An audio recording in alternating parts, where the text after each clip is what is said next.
Hi,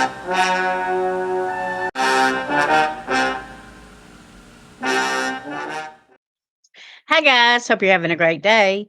This is Fred and Sheila with FS Investigates or Hatfield, McCoy Museum and Adventures. Thanks, guys, for joining us. In fact, you just left us. If you watched part one, Part two. we didn't know it was. We knew it was going to be long. But we didn't know it was going to be that Yeah. long. Law. But we're trying to cover this Johnny Edrington case as in depth. Not just the Johnny Edrington case, but Doug Asher, Lieutenant Colonel Doug Asher with the Kentucky State Police for 30 years.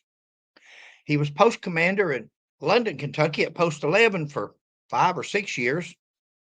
And he wrote a book after he retired. And in this book, he has a chapter titled The Big Gray Cover Up, talking about the state police, Kentucky State Police. If you've watched the first part and if you've watched our other videos, you know what this is about Johnny Edrington's death. Yeah. How it was ruled a homicide, rightly so, and how Doug has now wrote a book and says it was a S-side. We don't agree with him. If he knows something we don't, then that's fine. We can't change the outcome. Whatever it is, it is. We just don't feel like we should say somebody S-side themselves when there's a chance that they were murdered. And that's what we feel was happened to Johnny. There's his book, and there's a chapter in here on Mr. Edrington. Johnny Edrington called Big Gray Cover Up. Okay. Where we left off at, guys, was we was talking about where the Doug Asher, post commander there at Post 11, said that he had appointed 3 of the best investigators in the state to investigate the death of Johnny Edrington. Well, from the time Lieutenant Colonel Doug Asher drove 3 hours, 2 to 3 hours to get back from wherever he was at visiting family, he met with these 3 detectives at Post 11. And let's just go through it so I don't repeat myself. Okay. Asher says he asked the detectives for their opinions based on the evidence thus far. They met at Post 11 when he got back, and he asked them what's their opinion based on the evidence so far.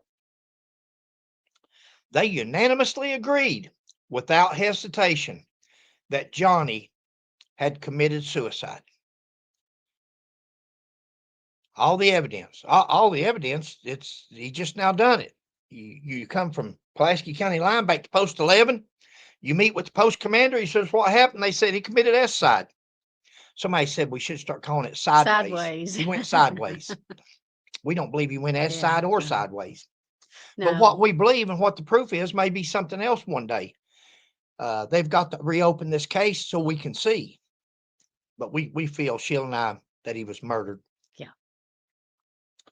Repeat, Asher says he asked the detectives for their opinions based on the evidence thus far. Let's look at the evidence thus far. Blue lights were on, spotlights on, radar's locked in at 79 miles an hour. Front of the cruiser is where you'd have field sobriety test. That's where he's found at. Dent in the hood, scratches in the hood. The hood ornament is broke on the cruiser, on the Crown Vic. Flashlights found 5 feet away from his body. Hats in the car. And guns found in his wrong hand. He's right-handed. He's right-handed. The gun's found in his left hand. Now let's look at the evidence of a S-side. No note. He didn't tell anybody, I'm having a bad day. I think I'm going to myself. No videos. Back then it would have been VHS or beta. He worked his entire shift. What an employee. What a man. Worked his entire shift. I'm gonna do myself in before the night's out, but I'm gonna go ahead and work my shift. I don't want to cheat the state out of 8 hours. Worked his entire shift. At the end of his shift almost, stops the car because we have a person now that says they saw, and they reported it 36 years ago, They saw a car pulling out from in front of, or they saw a vehicle, car, Right. truck, Yeah. vehicle. From the distance, they seen it pulling out. Asher says, among other things, other evidence. What other evidence of the suicide? What evidence whatsoever is there evidence of a S side? He says, what other evidence? What other evidence? What evidence is there whatsoever except that the man's got a bullet in between his eyes? Yeah. Could it have been S side? Could have been. Was it? We don't think so. We'll show you something in a minute. Asher says, evidence indicating it was a S side. His revolver was still in his left hand. Whoa. Revolver was in his left hand. Well, he's right-handed. I meant to bring that gun up from downstairs. Forgot it. Shoot, sorry. Gun was found in his left hand. Mm-hmm. Sheila, show that. Video? Yeah, show that video and let's see if they can make anything out of this. If this makes any sense to you guys. This one? One where you're on the ground. Yeah. Oh, this one. Guys, this is the last video we're going to do in the shooting range. Imagine this. Imagine you just shot this person. Can you? But you want to make it look like a suicide. Just a second. Well, yeah. Guys, first of all, look at how Sheila's laying. Johnny's body was laying perpendicular to his vehicle. That would be his vehicle up here at the front where the target is. That would be his, you can't see it. But he's laying in front of his vehicle, approximately 20 feet away from the front of his car, and he's laying over the incline. He's laying with his head down the hill, down the curb, over the embankment. His two arms are above his head, like she's laying right there. That is the way, from what we can find out. We don't have the file. It's locked away in the state police. This is what, yeah, we were told. Only people knows whether we're right or not is the state police that worked the case or that's down there looking at the file. Why they wouldn't want to tell people what's going on, I don't know, but let's go on. That's the way Johnny's laying, with his both arms over his head. The body's laying at an incline. It's going down. The head's going down. And the gun is still in his hand. He fell. He supposedly shot himself in between the eyes and fell with the gun still in his hand and the gun still pointing at him. You couldn't set a stage a scene no better than that. He didn't only have the gun still in his hand, it was pointing at him still yet. Didn't fall back with gravity, didn't fall out of the hand, didn't fall pointing a different direction. Let's go ahead. I won't stop it no more. I'm sorry. Oh, so good. I can do it now. It's right here. I'm facing Sheila here. This is my right hand training gun. So I reached down here and I put this gun in Sheila's right hand, facing her. Now, I think that's Sheila's right hand, but see, that's not correct because I'm facing Sheila, so my right side's over here. A lot of people, we used to teach martial arts, and it was, you'd tell somebody to move their left hand, and it was on the opposite side because you're facing them. Right. So you get used to knowing that if you're looking at somebody, your right is actually their left. But somebody that's in a hurry, somebody that just killed somebody and trying to make it look like a suicide, they laid the gun down there. This person's right-handed. They're right-handed. You think you just laid the gun in their right hand because you're on their right side. That's not correct. Over there is Sheila's right hand. Johnny Edrington was right-handed. Yep. The gun that he had was found in his left hand, which is the way a person would have laid it if they were right-handed and thinking they're putting it in his right hand. Beyond a reasonable doubt, overwhelming evidence, this person fell to the ground with the gun in his hand, and it was pointing toward his body. Thank you, guys. Okay, we'll bring that one out. Guys, if you believe that, we've got some swampland or oceanfront property rather in Arizona for sale. You don't believe that. You don't believe that no more than Sheila and I do. Now, I didn't bring that gun up here, which makes it a little bit awkward. We've got a training gun that we use downstairs. This is a Glock 40. Mm-hmm. It's unloaded. You see the barrel there. Stick my finger in it. No Slides magazine back. in it. Mhm. It's an unloaded gun. Guys, if you get a chance there, get you a gun or get you whatever you want. But if you're going to shoot yourself and you're going to have and you're right-handed, more than likely you're going to do it like this right here, and you're going to take your left thumb and you're going to do that. In a minute, stick it in your left hand. They're saying that Johnny held the gun in his left hand and he pulled the trigger with his right. Wouldn't be natural. Not to me. Mm-hmm. If you're right-handed, fill that out and see what you think. Fill that out and see what you think. If that feels natural to you to hold it in your left hand and pull the trigger with your right thumb, or to hold it in your right hand and pull the trigger with your left thumb. And then when you fall, the gun falls this way. This gun wasn't only in the wrong hand for him to be a right-handed person, and he was right-handed according to people that would know. Mm-hmm. The gun was it wasn't only in the wrong hand, it was still in his hand, facing toward his body, according to the report. Now you tell me how that is. Yeah, How that worked out. See, that doesn't add all up. you got to do is do you an experiment. You can follow right along with us, guys. And if we don't convince you that it was a homicide, then fine. We need to find out more about an S side. Mm-hmm.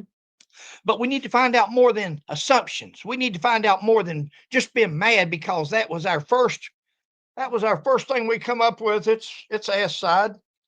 And now they're saying it's not. We've got to put our skills against theirs. We've got to put our word against theirs. We're not taking that for an answer. We have to be right. Asher says evidence indicating it was S side. His revolver was still in his left hand. That's what would prove that it was probably not a S side because it's in the wrong hand.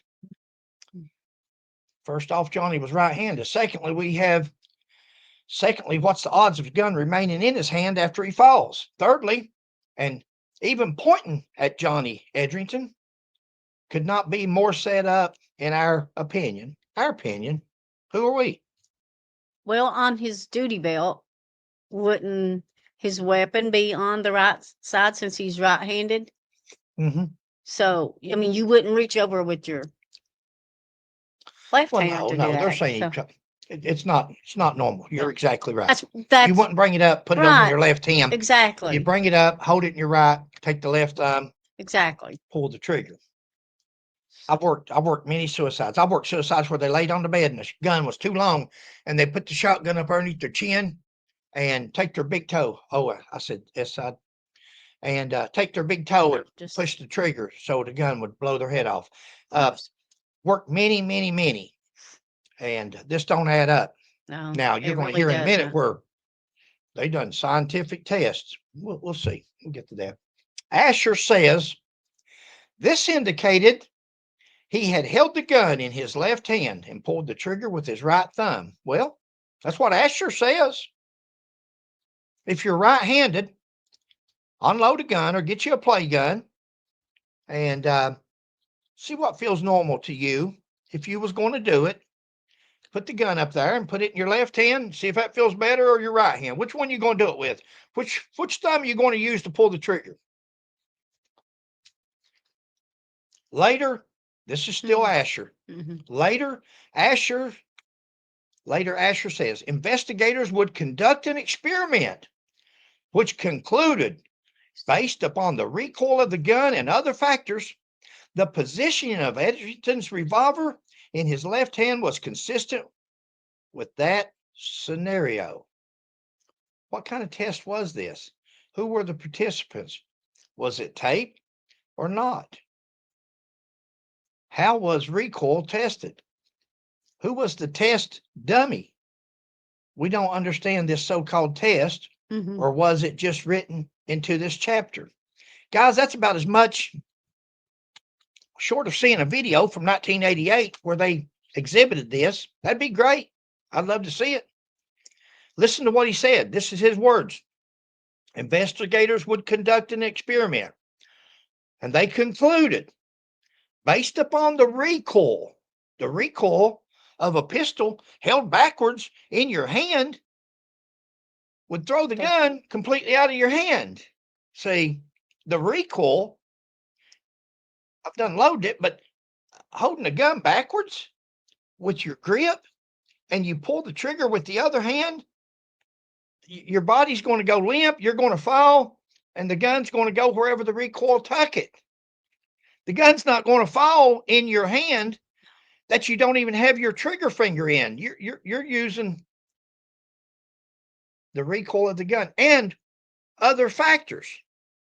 The positioning of Edrington's revolver in his left hand was consistent with that scenario. Guys, that's about as big a crock of crap as you've ever heard. I'll just be honest.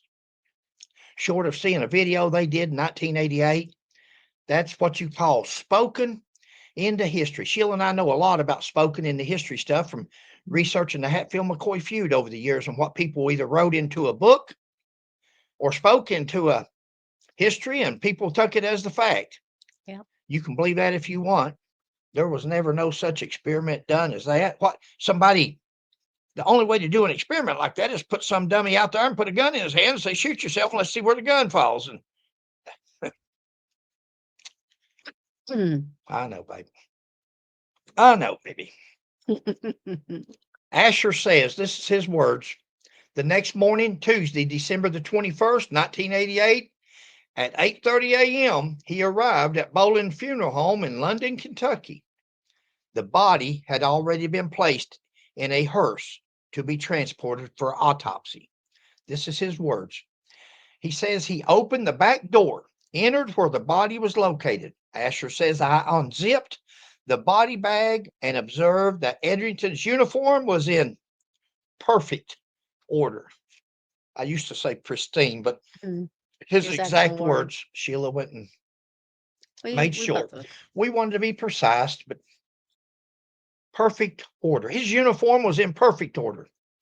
But yet, everybody else in all the newspaper articles, it always says signs of a struggle. Signs of a struggle. Yeah. Hood ornament broke.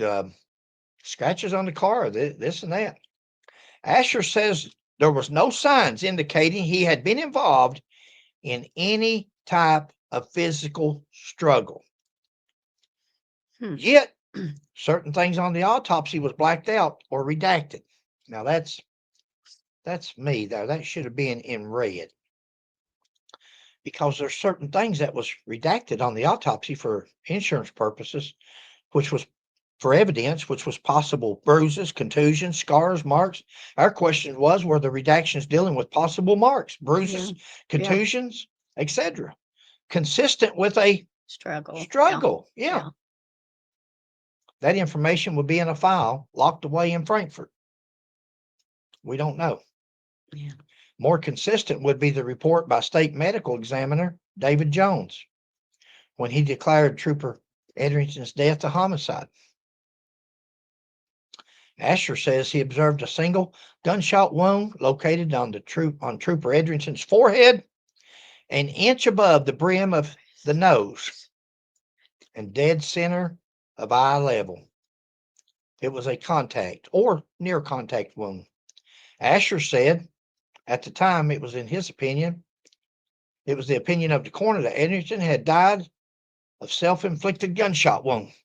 Now, go ahead and show them videos, and then we'll finish up here. You want both or just this one here? Show the one, first of all, just with the target, whichever one that is. This is the point blank one here. Okay. Hey, guys, it's Fred and Sheila.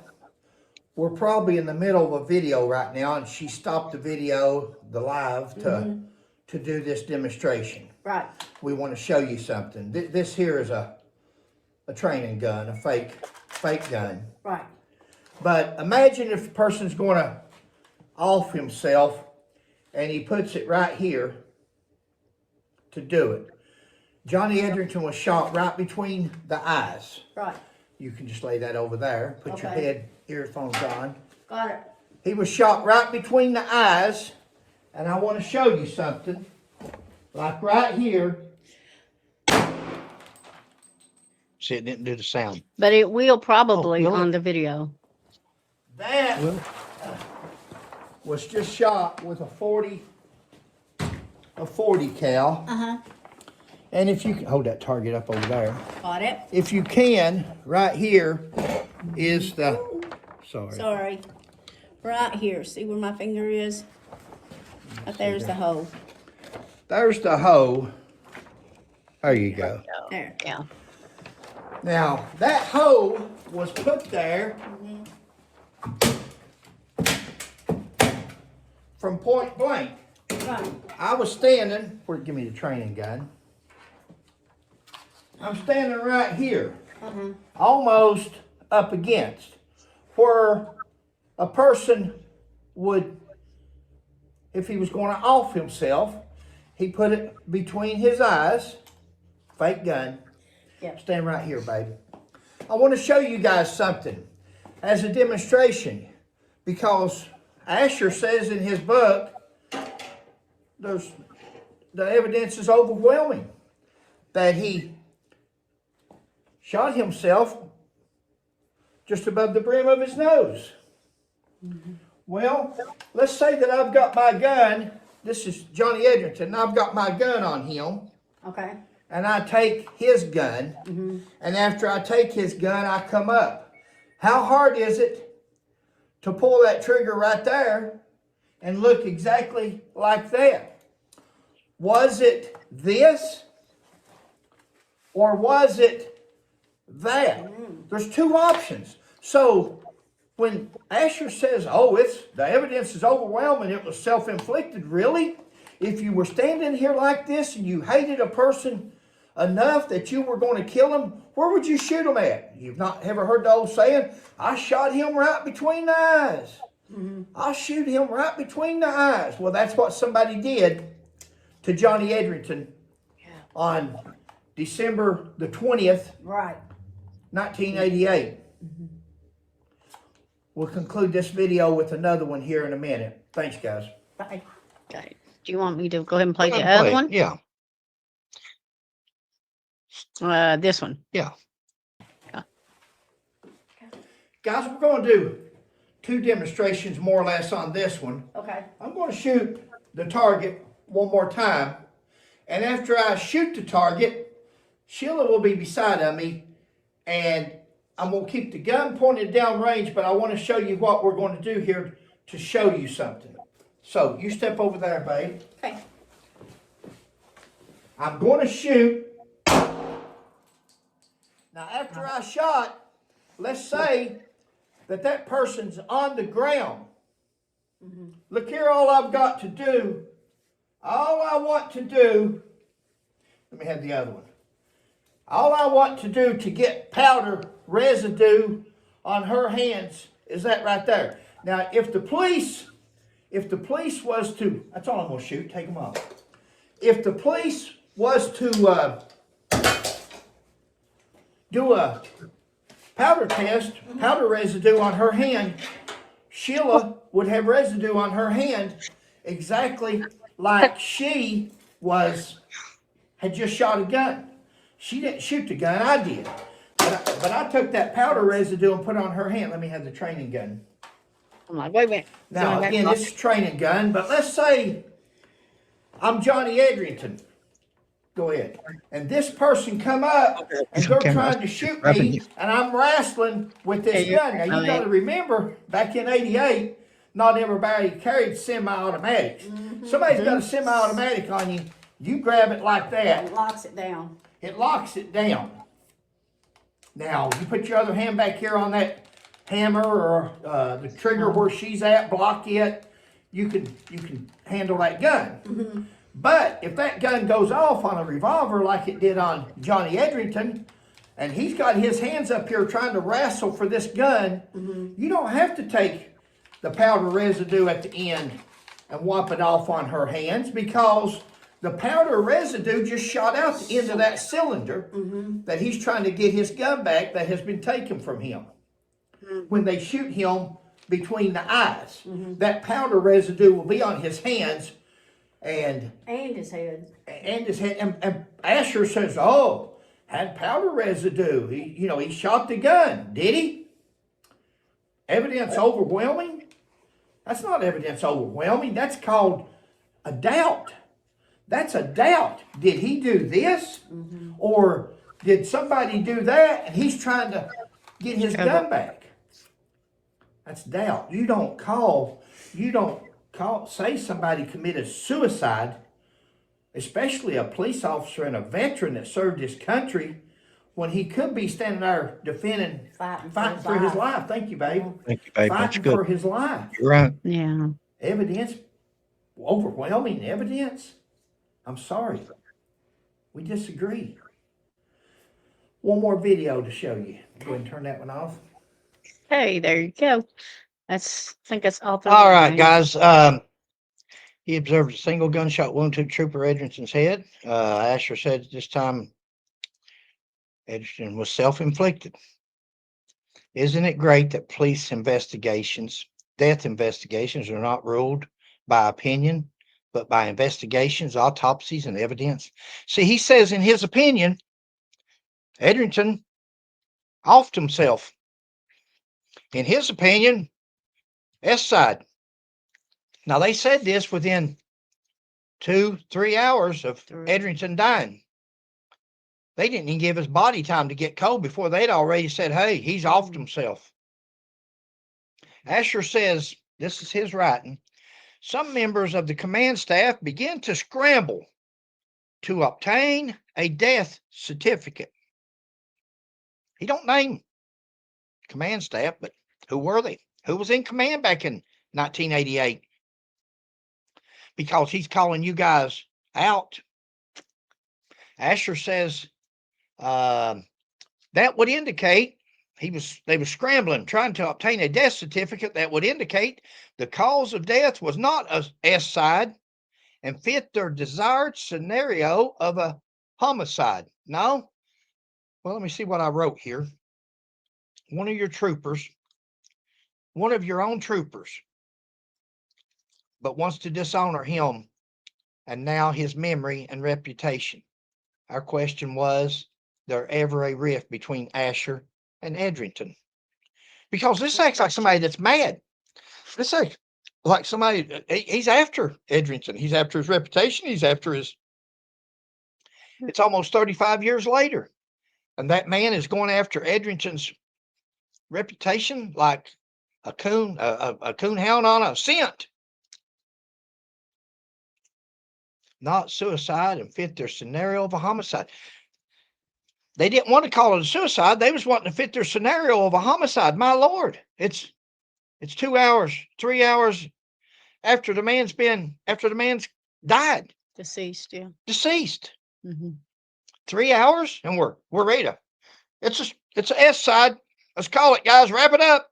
Get back to work. S side. This one's in the books. But the heavies in Frankfurt, the command staff says, no, wait a minute. You're moving too fast, guys. Moving too fast. This guy's on the side of the road with his lights on, his spotlight on, something ain't right. Hood ornaments broke, the scratches on the car. But see, they'd called it a S side. Not only the 3 detectives, but Asher, 4 of them, 4 troopers. And they had told this the coroner at the time, Ed Bowling. Sounds like a nice, reputable fella. I don't care how nice and reputable you are. You have 4 uniformed troopers come to you and say, hey, this here's a S side. Are you really going to call it a homicide? If you got 4 investigating officers, what proof do you have? What are you going to do? They're the investigators. Okay, I see what you're saying. Yeah. I mean, you can't blame this coroner Right. for going along. That's what these 4 That's troopers what are he was telling him. told. But you've got troopers on top of troopers in Frankfurt saying, hey, no, we're not ready to buy this yet. Right. We're not ready to give this man's reputation up. We're not ready to give this. This is a police officer that very well could have been 90% of your police officers killed in traffic stops. Traffic stops. Other ones are killed responding to complaints, domestics, things like that. But traffic stops, your highest risk in police work. Wow. One of your own troopers, he worked for Doug Asher. That was he was over him. The other 3 troopers worked with him, worked with Johnny, knew Johnny. You're not willing to give him the extra day or 2 days or 5 days or a month, or it's been 36 years now. Wow. And this is what Doug Asher says was the 3 best detectives in the state of Kentucky. Really? You could have gave me a deaf, mute, and a blind, and I think we could have. Wow. Almost.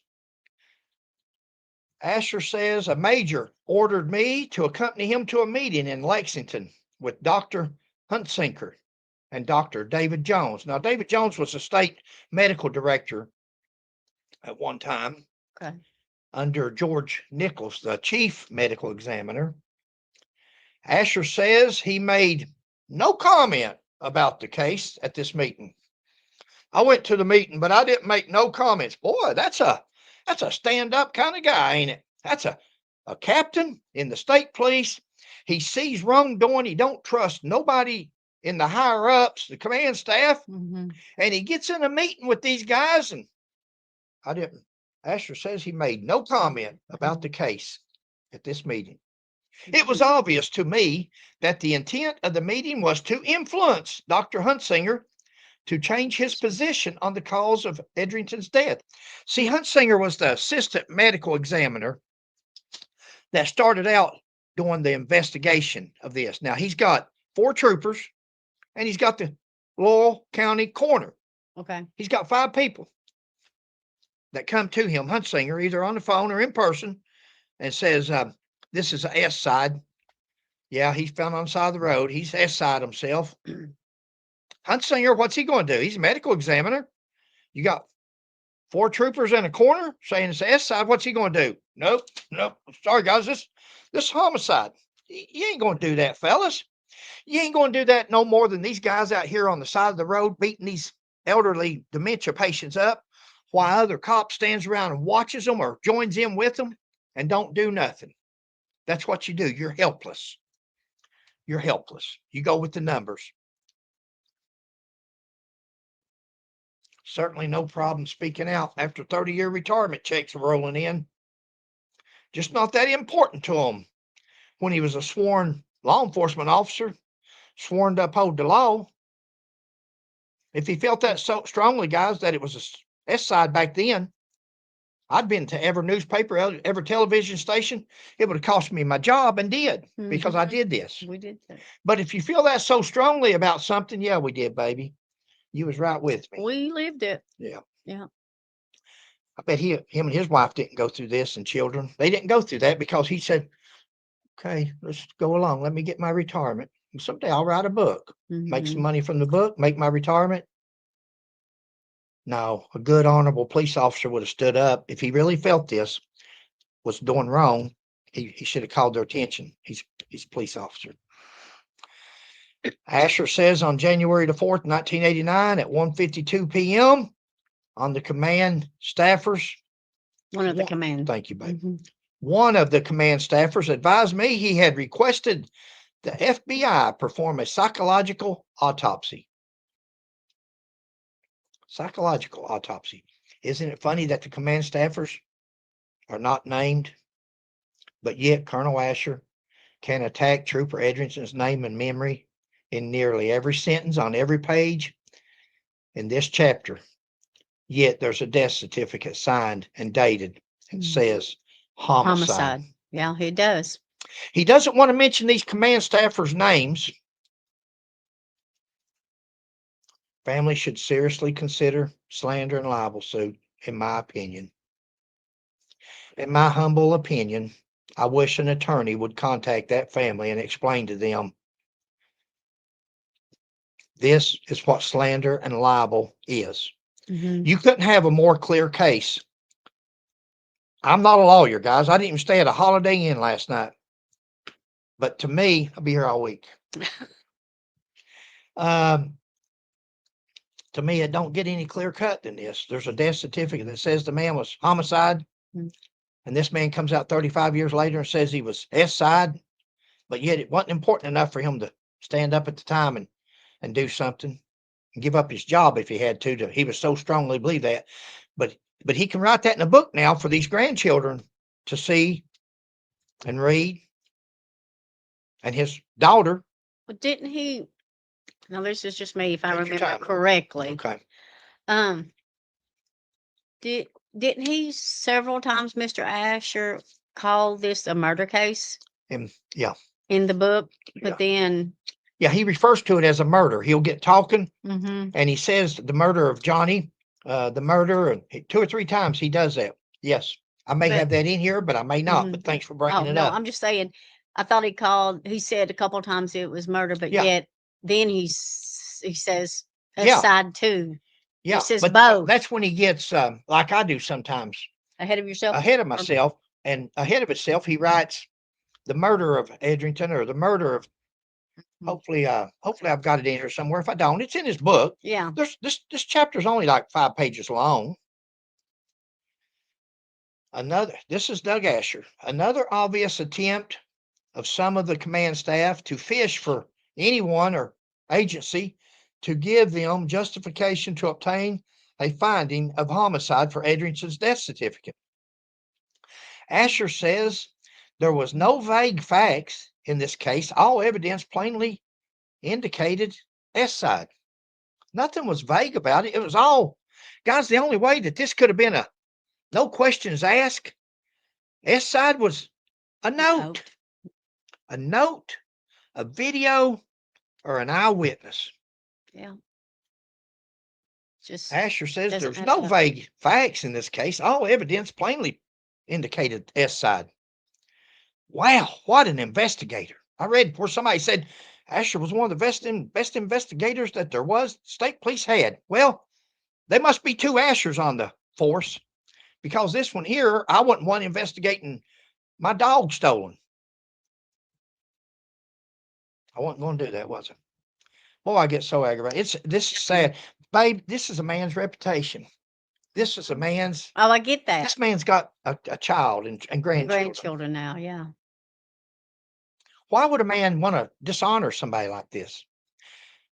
But it wasn't important enough to give his job up at the time that this was going on. No vague facts. Yeah, there's all kinds of vague. This points anywhere except to a S-side, except where he was shot. How many of you ever worked the suicide where it's to the front? It happens, but very. And how many of you ever worked the S-side where shot in the front and he still got the gun in his hand when he falls, but during that time it somehow switched hands and now it's in his off hand, ain't even the hand that he would shoot with. How many of you ever found the gun still in their hand? Boy, that's a rarity, if ever. Unlikely. Most people that's going to do that does it here, the temple, the side, or here in the mouth. That's the 2. Mouth, side. Occasionally you might have one. It's awkward. It's awkward to hold the gun up here with 2 hands and do that. Hard to do with one hand.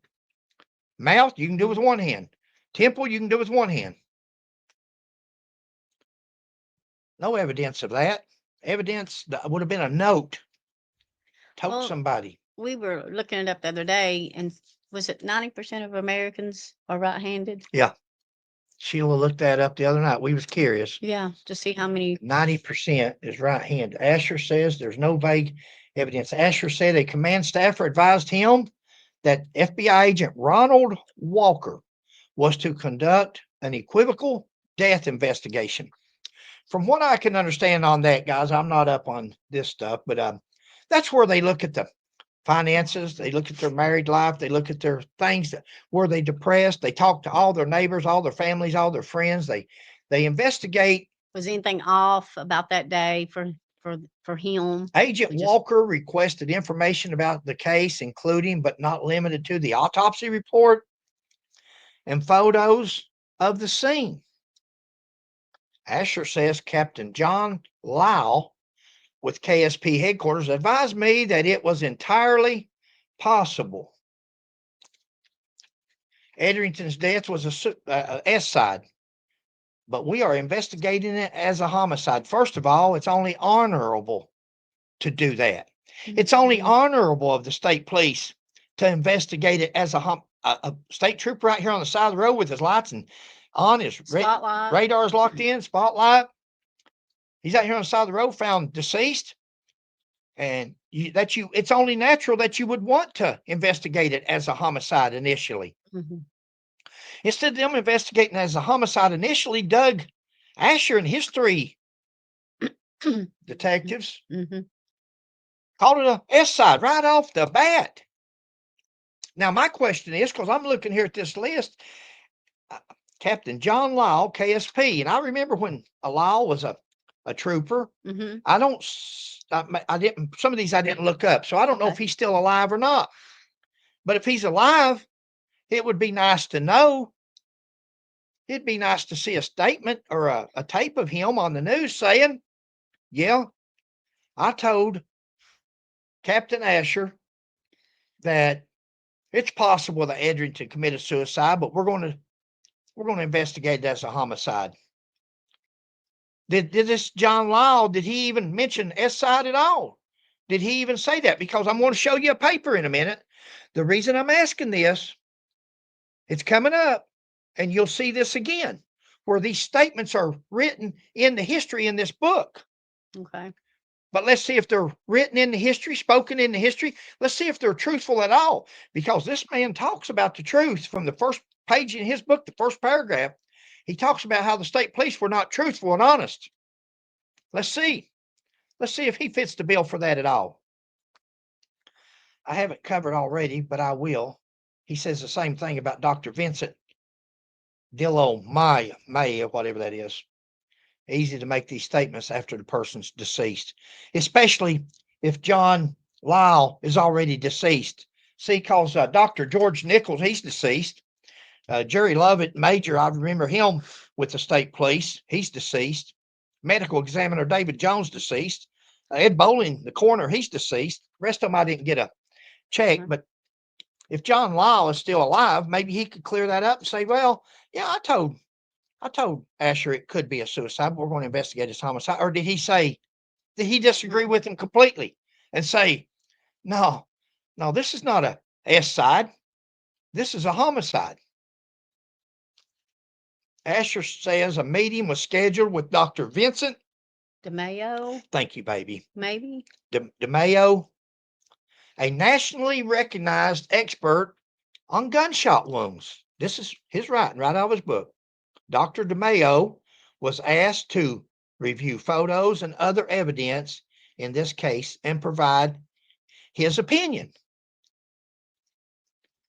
This is still Asher talking. Lieutenant William Stewart and one representative from Kentucky State Police Internal Affairs, Lieutenant James Page, met with Dr. Lamato in Texas.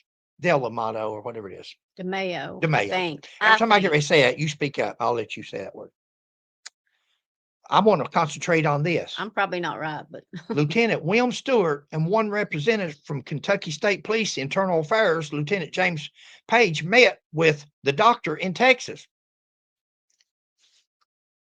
Internal Affairs? Mhm. Lieutenant James Page with Internal Affairs? Internal Affairs show up when there's something wrong, when they're investigating another police officer, when there's questionable internal conduct. inside the system. Why would there was 3 detectives. There was Lieutenant William Stewart, Lewis, Larry Lewis, was it? It was And Phelps. Yeah. There was 3 initially. Now we've only got 1 of those going. along with a internal affairs lieutenant. Maybe nothing to it. Maybe I'm reading into it. But why is an internal affairs trooper traveling to Texas along with Lieutenant Detective William Stewart to see the doctor? DeMayo. DeMayo advised that, in his opinion, this was most likely a suicide. Now, I'm reading. Yeah, I know. I'm reading. This is Doug Asher in his book. Yeah. DeMayo advised that, in his opinion, this was most likely a suicide. However, since the deceased was a police officer, he would give the deceased the benefit of the doubt and say it was also possible he could have been a homicide. Now, I'm going to back up here one page, because right up here he says, Captain John Lyle with Kentucky State Police Headquarters advised me that it was entirely possible Edrington's death was a suicide. And he says down here that DeMayo advised that, in his opinion, this was most likely a suicide. That's what Asher says. Let's see what DeMayo says. You can read that if you want. Based on the material supplied to me and the opinions I have stated in this letter, I would have to conclude that this case should be ruled a homicide. If there's any further questions concerning this letter, please feel free to contact me.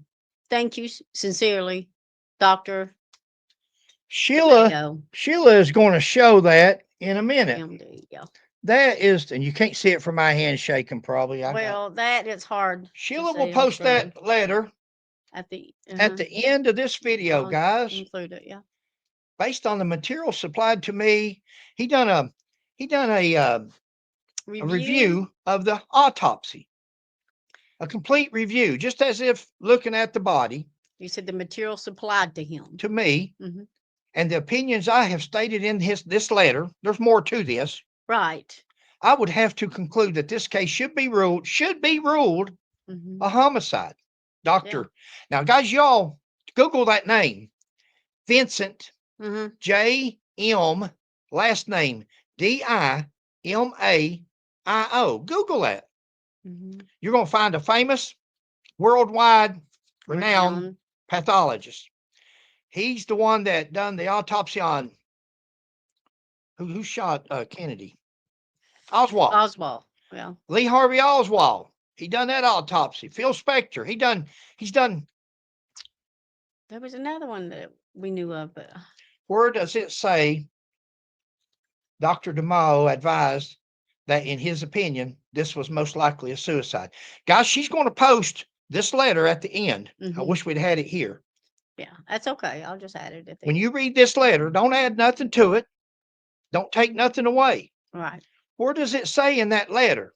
Now, this is a nationally renowned doctor. Do you really think this nationally renowned doctor that's got a reputation to uphold, he's going to say, well, this was most likely a suicide, but I think I'm just going to call it a homicide. Do you believe that? That was spoken into history, guys. There's no more proof to that. No more. But guess what? We can say that. We can say that because Dr. whatever his name there just died 2 years ago. Died right before the book was released. Dr. DeMayo. He died. He's dead. He can't. We can't go to him and say, "Hey, Doc, did you say this?" Yeah. Like, no, I didn't say that. I have a feeling that'd be his response. But maybe Lieutenant Colonel Doug Asher has a recording. That would be great, of Dr. DeMayo saying that. That'd be great, a recording. Maybe he's got something in writing where he says, this was most likely a suicide. I'm going to call it a homicide. Really? If you guys believe that, you probably don't need to be on this channel, because it's not what we're about. This case should have been ruled a homicide, and it was a homicide. Now, here's another paper. I don't know if we'll post this one or not. Yeah. This is dealing with some other stuff. It's from Kentucky State Police. I'll tell you who it's from. It's from Michael Troop. Michael Troop at the time was the acting KSP State Police Commissioner. Mhm. I'll go ahead. Reference death of Trooper John M. Edrington. He tells somebody in your letter dated 11th, 1989, you requested to be provided a factual basis for the express belief of this agency that Trooper Edrington's death was attributed to homicide. Enclosed, this is the commissioner of the state police. Enclosed, please find a copy of a statement which was previously submitted to the Public Safety Officers Benefits Program of the United States Department of Justice. This statement sets forth the salient facts. Mhm. Additionally, I am enclosing a copy of a report recently received from Dr. Vincent J. DeMayo, a nationally recognized forensic expert whom we consulted. You will note that we have blocked out certain portions of Dr. DeMayo's report. Our purpose obviously was to retain confidentiality as to precise evidentiary details not otherwise known. So they didn't want things out in the public. And that's where we're thinking That's that there's contusions, abrasions, things like that. Bruises, yeah. We could be wrong, but that's what we're thinking, that they've got blacked out. Finally, I enclose an amended death certificate, which recently has been officially registered with the Kentucky Department of Vital Statistics. You understand, of course, that we have an active homicide investigation underway in this case. Homicide. Thank you, babe. I looked over that. Homicide investigation underway in this case. And so we must request that you make no public dissemination of the material with which you have been provided. I trust that the foregoing is sufficient response to your inquiry. But should you have any questions, feel free to call. Sincerely, W. Michael Troop, Secretary of Justice Cabinet, Acting Commissioner, Department of State Police. That was dated on August the 3rd, 1989, written under Kentucky State Police letterhead. Governor Wallace Wilkinson. You know, Wallace Wilkinson was from Casey County, guys, where Sheila and I live now. We lived in Pike County where Paul Patton was. He was the governor. We live in Casey County now where Wallace Wilkinson, right down the road, here's Wallace Wilkinson Boulevard down from us. No, nothing to do with this, but Asher says that seeking Dr. DeMayo's opinion on this case had been no more than another attempt by KSP command staff to gain any sort of justification whatsoever by ruling the case of Edrington's death a homicide. Remember, guys, Jack Edrington had Doug Asher kicked off this case. Had him kicked off this case. If you can't see the animosity, if you can't see the hard feelings, somebody else called it butt hurt. I can. Guys, it appears KSP command staff had attempted to contact just about every expert in the field of autopsy, medical examiners, etc., including the FBI. Had Asher wrote in his book that he couldn't get the command staff to contact any outside source, I could see his point, right, Sheila? We talked about this. Yeah. This man's complaining because everybody that can look at this case to make sure that it's a homicide, who's in charge in what looks like Michael Thorpe was at Troop was at the time. They've contacted the FBI. They've contacted a nationally renowned pathologist. They've contacted the state chief medical examiner. The state, that was George Nichols. They've contacted his director of operations, David Jones, which I knew, worked on cases with. They've contacted just about everybody you could think about to try to get, they're not giving evidence or taking evidence away. They're just saying, hey, look at this, see what you come up with. And they're saying it's a homicide. Doug Asher's mad because everybody they send it to, he says they're just trying to get it labeled a homicide, trying to get it labeled. Everybody they've sent it to has said it's a homicide. Exactly. Had Asher been complaining and said, I've tried to get this investigated, I can't get them to send it to the state police, send it to the FBI, they won't send it to nobody. We're going to work it internally.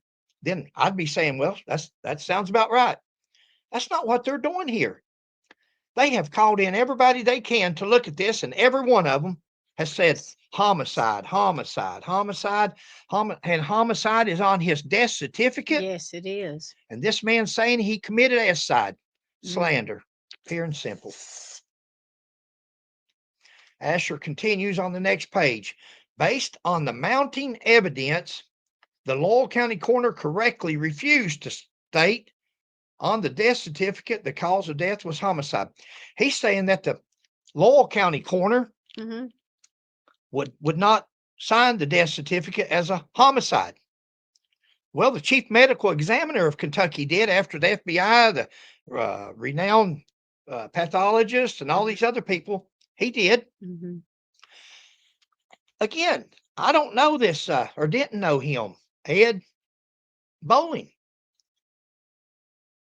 He's got 5 troopers or 4 troopers. He's got 4 troopers standing at him telling him this is a S-side. Can you blame this man? And is he going to change his mind afterwards? See, the night that this happened, they've told him this is a S-side. No doubt. Asher's told him the next morning at 8 o'clock when he went to look at the body, this is S-side. So they've all joined in. What's he going to do now? After all this time going along with the S-side, say, no, I believe it's a homicide. You can't hardly do that. This is a professional man. He's going on what he said from the beginning. He's going on what they told him. Yeah. And then the other guy, the assistant medical examiner, does a test, and he's going along with the trooper and the coroner. So it's just building up more and more.